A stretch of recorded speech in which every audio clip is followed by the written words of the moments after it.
नमः शिवाय। आज हम शिव पुराण का 9वां दिन में पहुंच गए हैं, जो कि हम रुद्र संहिता का 11वां अध्याय पढ़ेंगे। इससे पहले हम लोग पिछले अध्याय में पढ़े थे ब्रह्मा जी द्वारा शिव तत्व का वर्णन।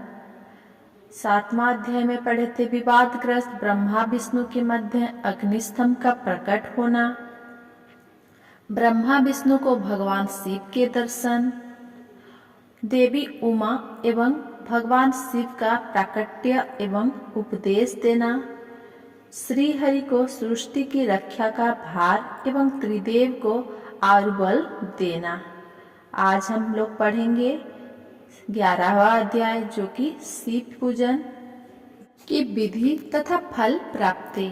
ऋषि बोले, हे सूत जी, अब आप हम पर कृपा कर हमें ब्रह्मा जी और नारद के संवाद का अनुसार शिव पूजन की विधि बतलाइए, जिससे भगवान शिव प्रसन्न होते हैं। ब्राह्मण, क्षत्रिय, वैश्य और शूद्र आदि चारों वर्णों को शिव पूजन किस प्रकार करना चाहिए, आपने व्यास जी के मुख से जो सुना हो कृपया हमें भी बताएं।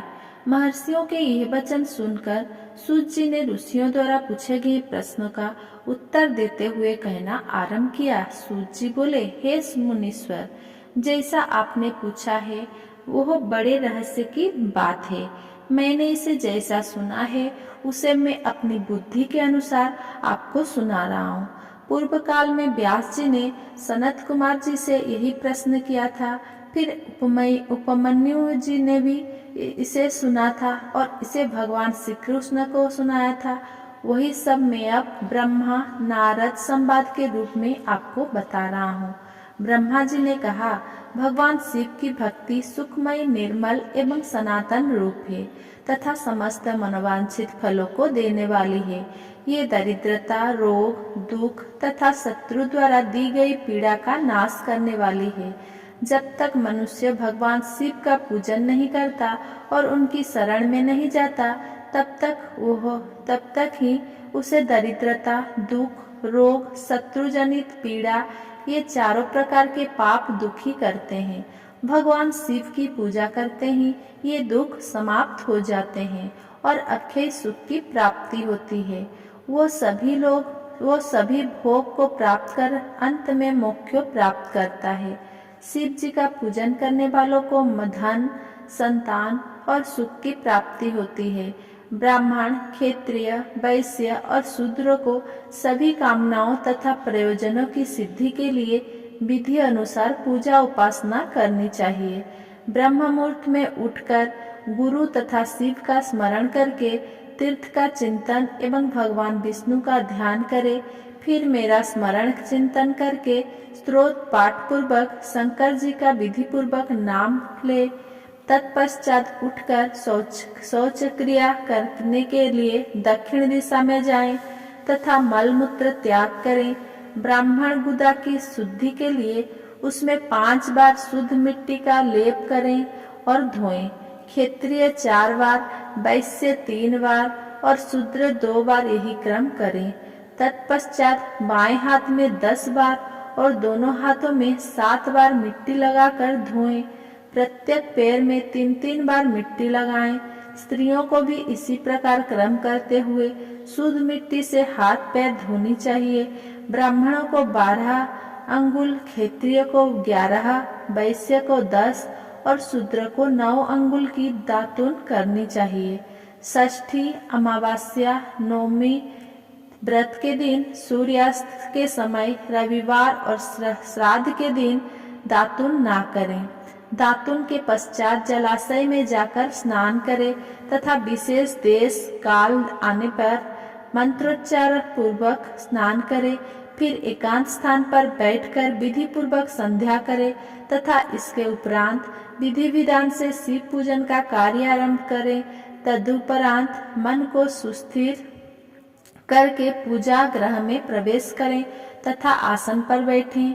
सर्वप्रथम गणेश जी का पूजन करें, उसके उपरांत शिव जी की स्थापना करें। 3 बार आचमन कर 3 प्राणायाम करते समय त्रिनेत्रधारी शिव का ध्यान करें। महादेव जी के 5 मुख, 10 भुजाएं और जिनकी स्फटिक के समान उज्जवल कांति है। सब प्रकार के आभूषण उनके श्रीअंग को विभूषित करते हैं तथा वे बाघंबर बांधे हुए हैं। फिर प्रणव मंत्र अर्थात ओंकार से शिव जी की पूजा आरंभ करें। पाद्य, अर्घ्य और आचमन के लिए पात्रों को तैयार करें। 9 कलश स्थापित करें तथा उन्हें कुशाओं से ढक कर रखें। कुशाओं से जल लेकर ही सबका प्रक्षालन करें। तत्पश्चात सभी कलशों में शीतल जल डालें। खस और चंदन को लें और आचमनिया के पात्र में डालें। इलायची और चंदन को तो सभी पात्र में डालें। देवादिदेव महादेव जी के सामने नंदीश्वर का पूजन करें। गंध, धूप तथा दीप द्वारा भगवान शिव की आराधना आरंभ करें। सद्योजातो प्रपद्यामि मंत्र से शिव जी का आवाहन करें।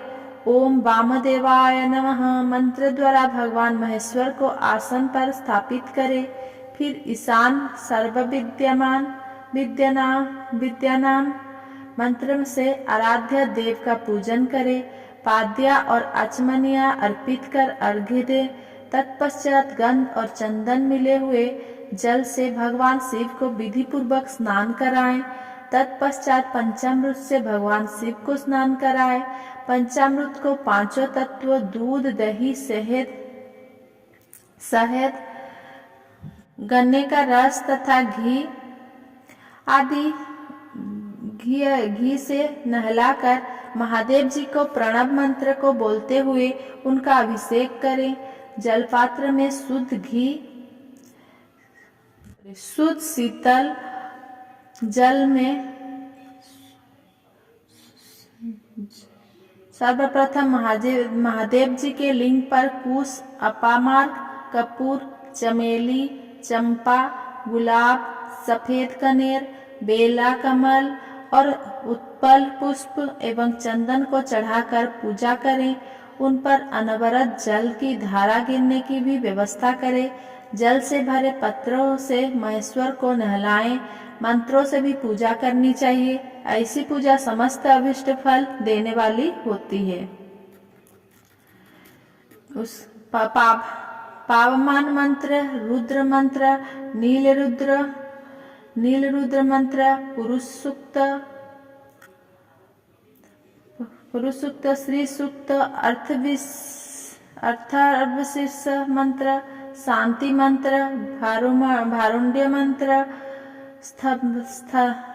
तरसाम, मृत्युंजय मंत्र एवं पंचाक्षर मंत्र से पूजन करें। शिवलिंग पर 1 सहस्र या 100 जलधाराएं गिराने की व्यवस्था करें।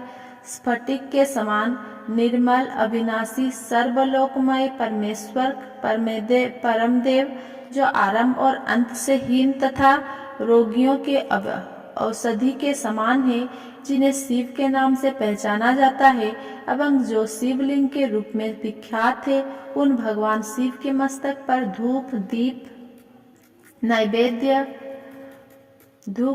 नैवेद्य और शताबुल आदि मंत्रों द्वारा अर्पित करें। अर्घ्य देकर भगवान शिव के चरणों में फूल अर्पित करें। फिर महेश्वर को प्रणाम कर आत्मा से शिव जी की आराधना करें और प्रार्थना करते समय हाथ में फूल ले भगवान शिव से क्षमा याचना करते हुए कहें, हे कल्याणकारी शिव, मैंने अनजाने में अथवा जानबूझकर जो जब तब पूजा आदि सत्कर्म किए हैं, आपकी कृपा से वे सफल हो। हर्षित मन से शिव जी को फूल पूजा आदि सत्कर्म की फूल अर्पित करें। स्वस्ति वाचन करें। अनेक आशीर्वाद ग्रहण करें। भगवान शिव से प्रार्थना करें कि प्रत्येक जन्म में मेरी शिव में भक्ति हो तथा शिव ही मेरे शरण दाता हो। इस प्रकार परम भक्ति से उनका पूजन करे। फिर सपरिवार भगवान को नमस्कार करे। जो मनुष्य भक्ति पूर्वक प्रतिदिन भगवान शिव की पूजा करता है, उसे सब सिद्धियां प्राप्त होती है, उसे मनोवांछित फलों की प्राप्ति होती है, उसके सभी रोग, दुख, दर्द और कष्ट समाप्त हो जाते हैं भगवान शिव की कृपा से उपासक का कल्याण होता है।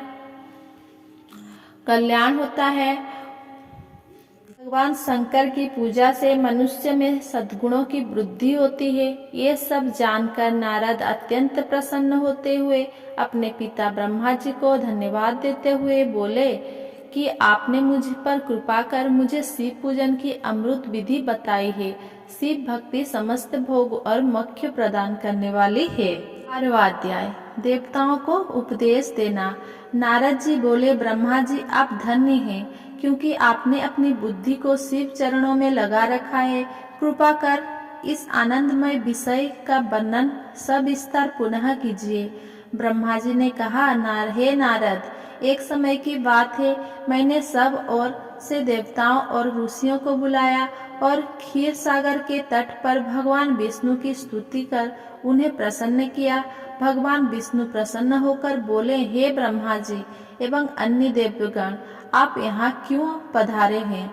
आपके मन में क्या इच्छा है? आप ये अपनी समस्या बताइए, मैं निश्चय ही उसे दूर करने का प्रयत्न करूंगा। ये सुनकर ब्रह्मा जी बोले, हे भगवान, दुखों को दूर करने के लिए किस देवता की सेवा करनी चाहिए? तब भगवान विष्णु ने उनके प्रश्न का उत्तर देते हुए कहा, हे ब्रह्मन, भगवान शिव शंकर ही सब दुखों को दूर करने वाले हैं। सुख की कामना करने वाले मनुष्य को उनकी भक्ति में सदैव लगे रहना चाहिए। उन्हीं में मन लगाए और उन्हीं का चिंतन करे। जो मनुष्य शिव भक्ति में लीन रहता है, जिसके मन में वह विराजमान है, वो मनुष्य कभी दुखी नहीं हो सकता। पूर्व जन्म में किए गए पुण्य एवं शिव भक्ति से ही पुरुषों को सुंदर भवन, आभूषण से विभूषित स्त्रियां, मन का संतोष, धन संपदा, स्वस्थ शरीर, पुत्र पौत्र, अलौकिक प्रतिष्ठा, स्वर्ग के सुख एवं मोक्ष प्राप्त होता है। जो स्त्री या पुरुष प्रतिदिन भक्ति पूर्वक शिवलिंग की पूजा करता है, उसको हर जगह सफलता प्राप्त होती है। वो पापों के बंधन से छूट जाता है। ब्रह्मा जी एवं अन्य गणों ने भगवान विष्णु के उपदेश को ध्यान पूर्वक सुना। भगवान विष्णु को प्रणाम कर कामनाओं की पूर्ति हेतु उन्होंने शिवलिंग की प्रार्थना की। तब श्री विष्णु ने विश्वकर्मा को बुलाकर कहा, हे मुने, तुम मेरी आज्ञा से देवताओं के लिए शिवलिंग का निर्माण करो। तब विश्वकर्मा ने मेरी और श्रीहरि की आज्ञा को मानते हुए देवताओं के लिए उनके अनुसार लिंगों का निर्माण कर उन्हें प्रदान किया। मुनि श्रेष्ठ नारद सभी देवताओं को प्राप्त शिवलिंग के विषय में सुने।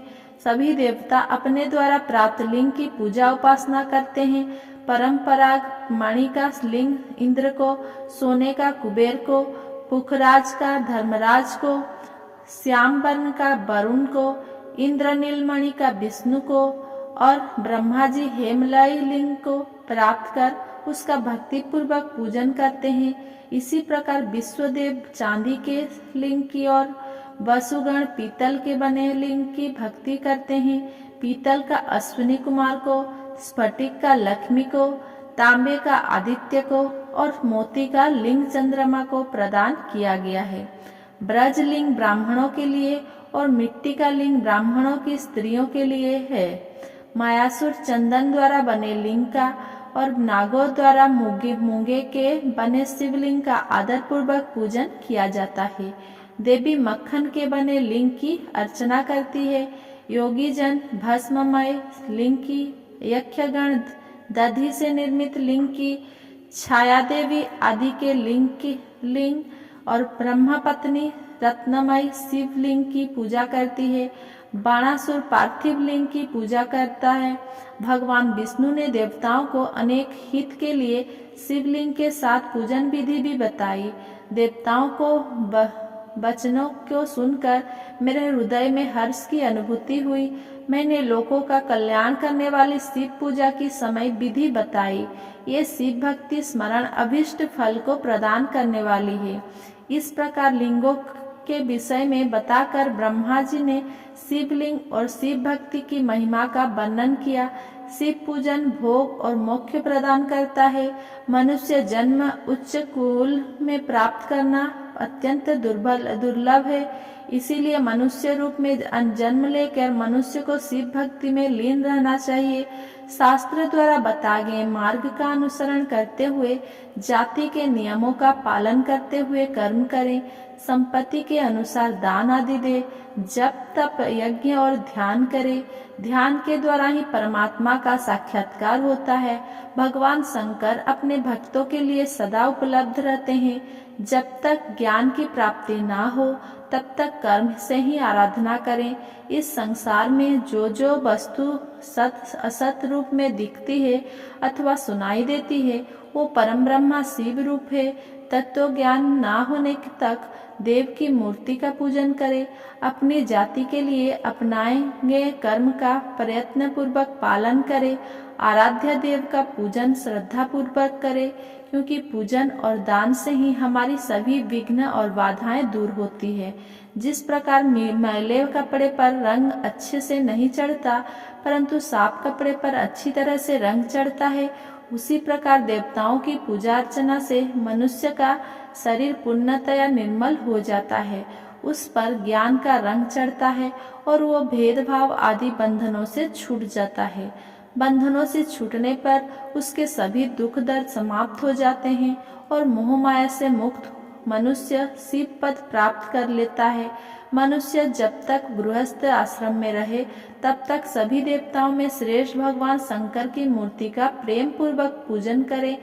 भगवान शंकर ही सभी देवों के मूल है। उनकी पूजा से बढ़कर कुछ भी नहीं है। जिस प्रकार वृक्ष की जड़ में पानी से सिंचने पर जड़ एवं शाखाएं सभी तृप्त हो जाती हैं, उसी प्रकार भगवान शिव की भक्ति है। अतः मनवांछित फलों की प्राप्ति के लिए शिव जी की पूजा करनी चाहिए। अभिष्ट फल की प्राप्ति तथा सिद्धि के लिए समस्त प्राणियों को सदैव लोक कल्याणकारी भगवान शिव का पूजन करना चाहिए। 13वां अध्याय शिव पूजन की श्रेष्ठ विधि। ब्रह्मा जी कहते हैं, हे नारद, अब मैं शिव पूजन की सर्वोत्तम विधि बताता हूँ। यह विधि समस्त अभिष्ट तथा सुख को प्रदान करने वाली है। उपासक ब्रह्म मुहूर्त में उठकर जगदम्बा पार्वती और भगवान शिव का स्मरण करते हुए उठना चाहिए। दोनों हाथ जोड़कर उनके सामने सिर झुकाकर भक्ति पूर्वक प्रार्थना करे, हे देवेश उठिए, हे त्रिलोकीनाथ उठिए, मेरे हृदय में निवास करने वाले देव उठिए और पूरे ब्रह्मांड का मंगल करिए। हे प्रभु, मैं धर्म अधर्म को नहीं जानता हूँ, आपकी प्रेरणा से ही मैं कार्य करता हूँ। फिर गुरु चरणों का ध्यान करते हुए कमरे से निकलकर शौच आदि से निवृत्त हो मिट्टी और जल से देह को शुद्ध करे। दोनों हाथों और पैरों को धोकर दातून करे तथा 16 बार जल की अंजलियां से मुंह को धोएं। ये कार्य सूर्योदय से पूर्व ही करें। हे देवताओं और ऋषियों, षष्ठी प्रतिपदा, अमावस्या, नवमी और रविवार के दिन दातुन ना करें।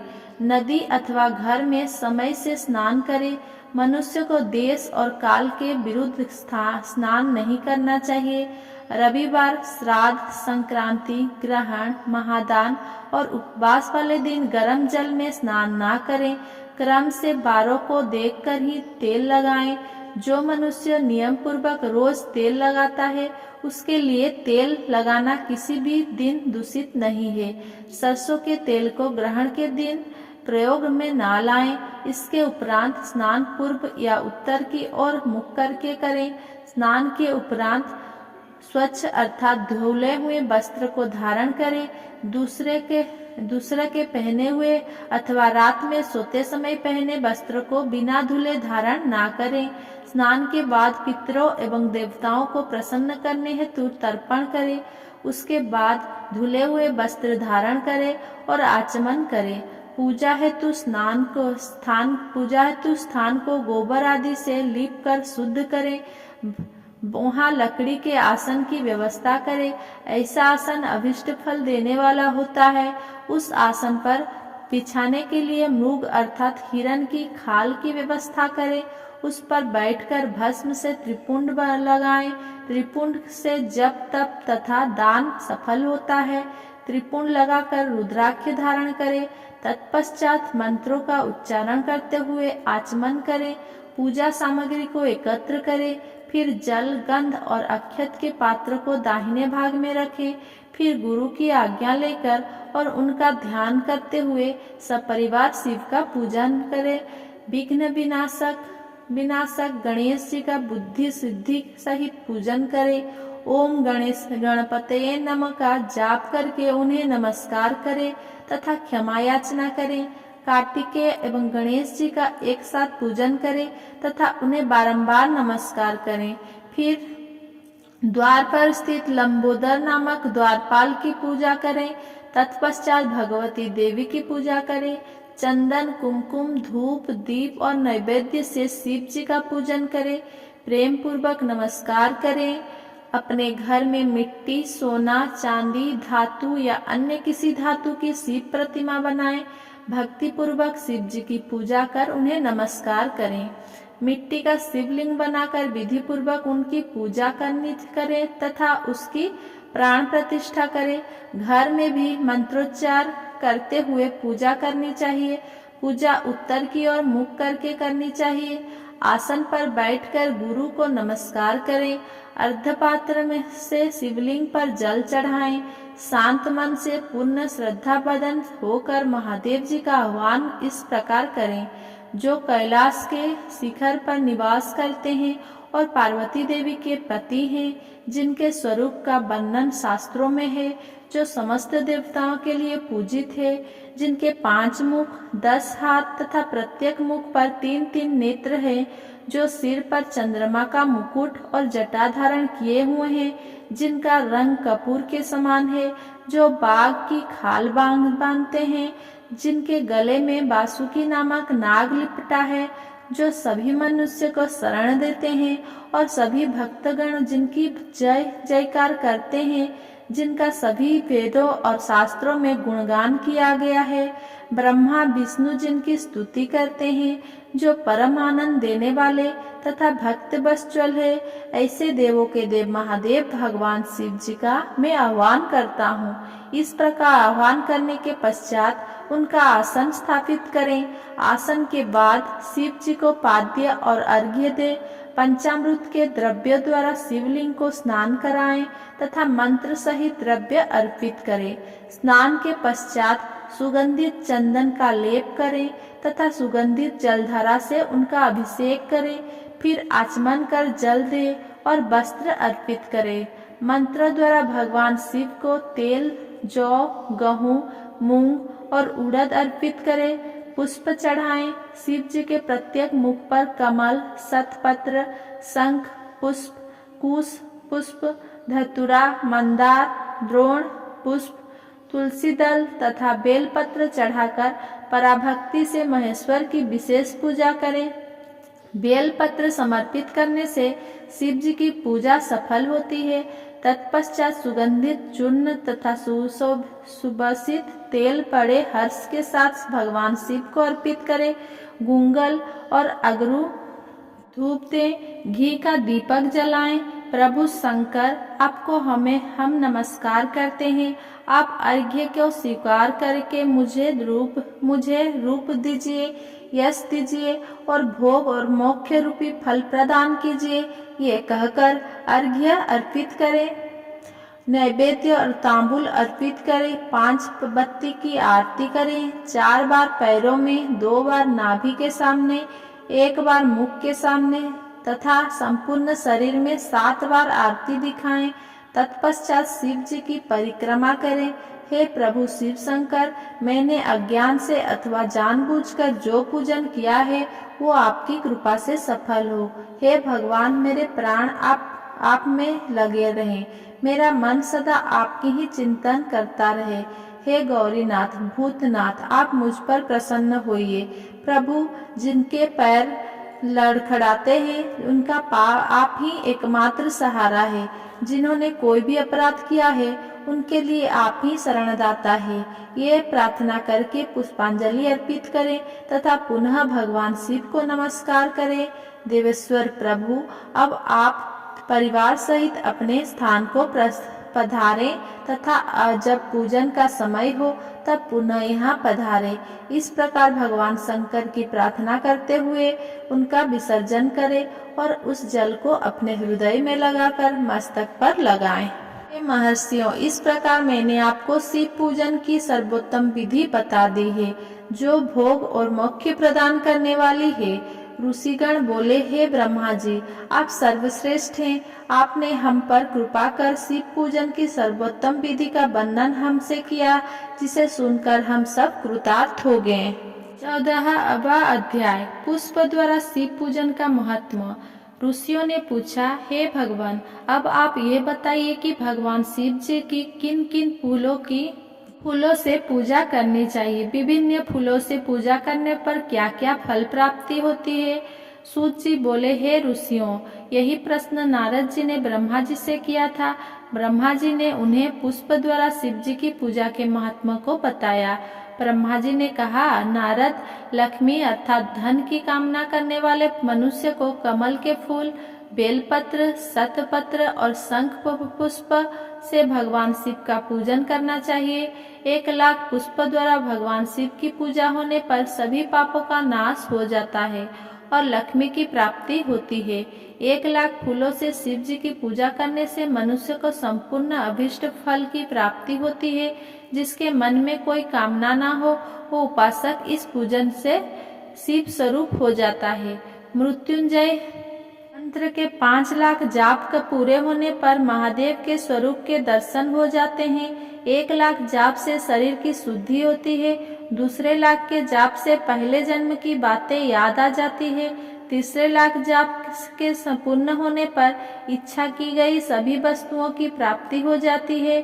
चौथे लाख जाप पूर्ण होने पर भगवान शिव सपनों में दर्शन देते हैं। 5वां लाख जाप पूरा होने पर वे प्रत्यक्ष दर्शन देते हैं। मृत्युंजय मंत्र के 10,00,000 जाप करने से संपूर्ण फलों की सिद्धि होती है।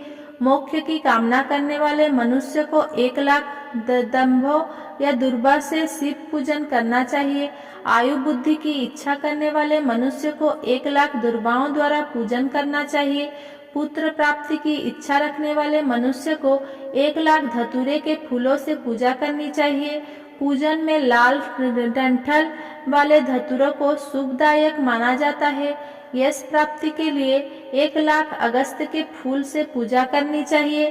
तुलसी दल द्वारा शिव जी की पूजा करने से भोग और मोक्ष की प्राप्ति होती है।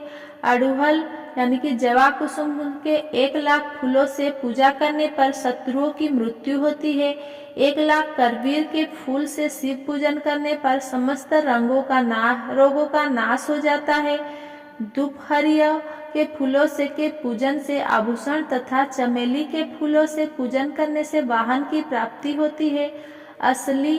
असली के फूलों से शिव पूजन करने से विष्णु जी भी प्रसन्न होते हैं। बिलों के फूलों से अर्घ्य देने पर अच्छे जीवन साथी की प्राप्ति होती है।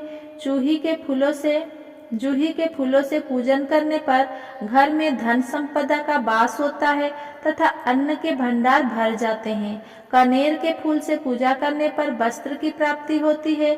सेतुआरी और शेफालिका के फूलों से पूजन करने पर मन निर्मल हो जाता है।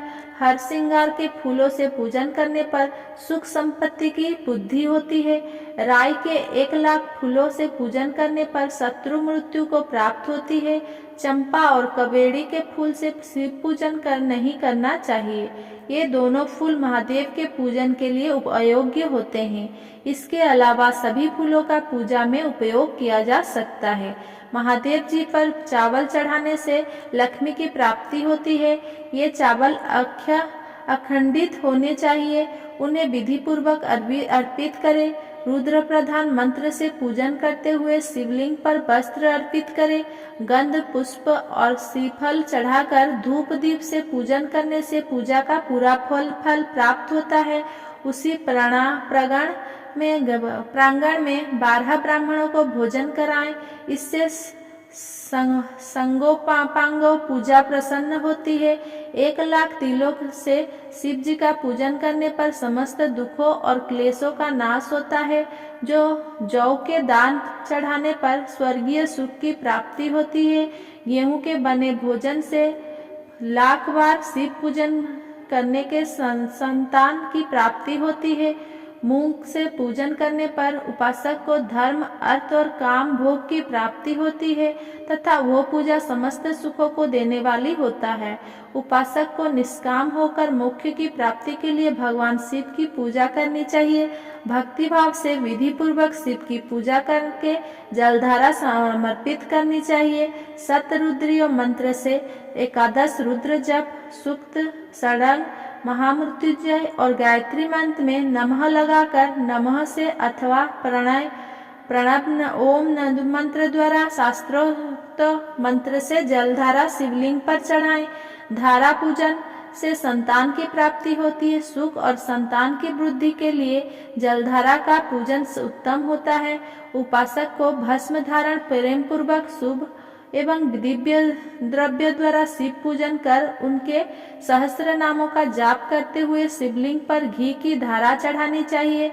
इससे वंश का विस्तार होता है।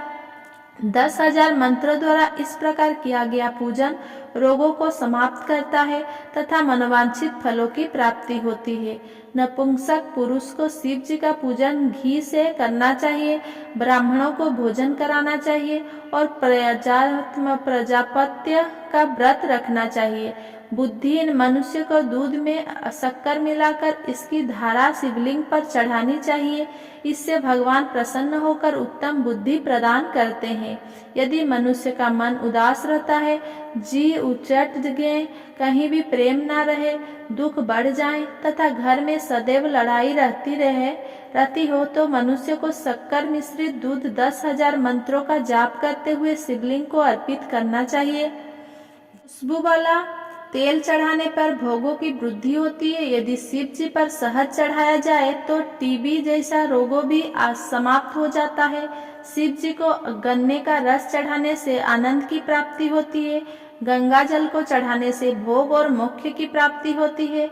उपरोक्त वस्तुओं को अर्पित करते समय मृत्युंजय मंत्र के 10,000 जाप करने चाहिए और 11 ब्राह्मणों को भोजन कराना चाहिए।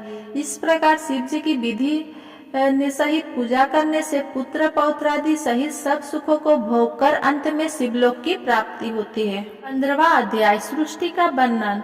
नारद जी ने पूछा, हे पितामह, आपने बहुत सी ज्ञान बढ़ाने वाली उत्तम बातें को सुनाया। कृपया इसके अलावा और भी जो आप सृष्टि एवं उससे संबंधित लोगों के बारे में जानते हैं हमें बताने की कृपा करें। ब्रह्मा जी बोले, मुने, हमें आदेश देकर जब महादेव जी अंतर्ध्यान हो गए तो मैं उनकी आज्ञा का पालन करते हुए ध्यान मग्न होकर अपने कर्तव्य के विषय में सोचने लगा। उस समय भगवान श्रीहरि विष्णु से ज्ञान प्राप्त कर मैंने सृष्टि की रचना करने का निश्चय किया। भगवान विष्णु मुझे आवश्यक उपदेश देकर वहां से चल गए।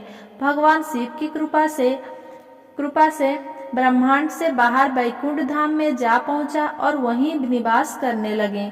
सृष्टि की रचना करने के उद्देश्य से मैंने भगवान शिव और विष्णु का स्मरण करके जल को हाथों में लेकर ऊपर की ओर उछाला। इससे वहां एक अंड प्रकट हुआ जो 24 तत्वों का समूह कहा जाता है। वो विराट आकार वाला अंड जड़ रूप में था। उसे चेतनाता प्रदान करने हेतु मैं कठोर तप करने लगा और 12 वर्ष तक तप करता रहा। तब श्रीहरि विष्णु स्वयं प्रकट हुए और प्रसन्नता पूर्वक बोले। श्री विष्णु ने कहा, ब्राह्मण, मैं तुम पर प्रसन्न हूँ, जो इच्छा हो वह पर मांग लो। भगवान शिव की कृपा से मैं सब कुछ देने में समर्थ हूँ। ब्रह्मा बोले, महाभाग, आपने मुझ पर बड़ी कृपा की है। भगवान शंकर ने मुझे आपके हाथों में सौंप दिया है। आपको मैं नमस्कार करता हूँ। कृपा कर इस विराट 24 तत्वों से बने अंड को चेतना प्रदान कीजिए।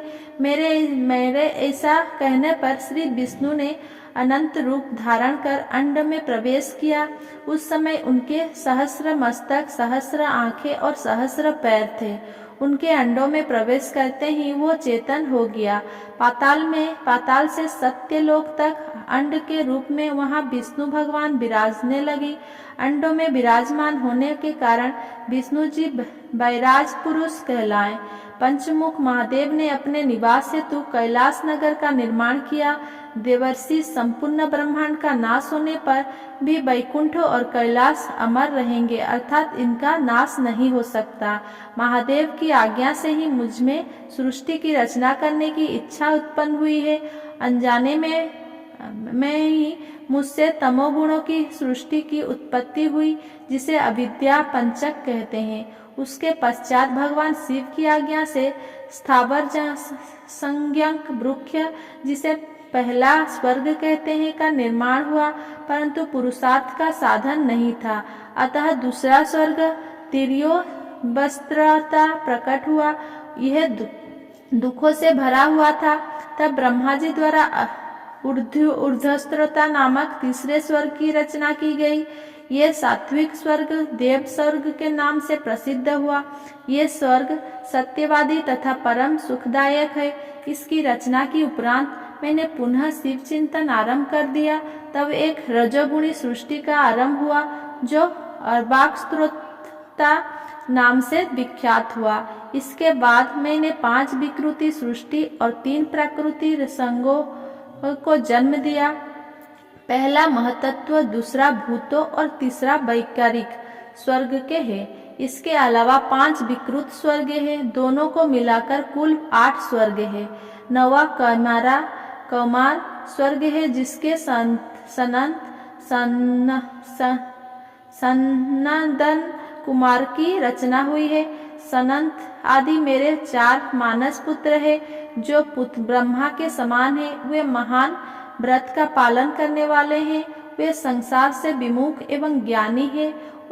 उनका मन शिव चिंतन में लगा रहता है। मुनि नारद, मेरी आज्ञा पाकर भी उन्होंने सृष्टि के कार्य में मन नहीं लगाया।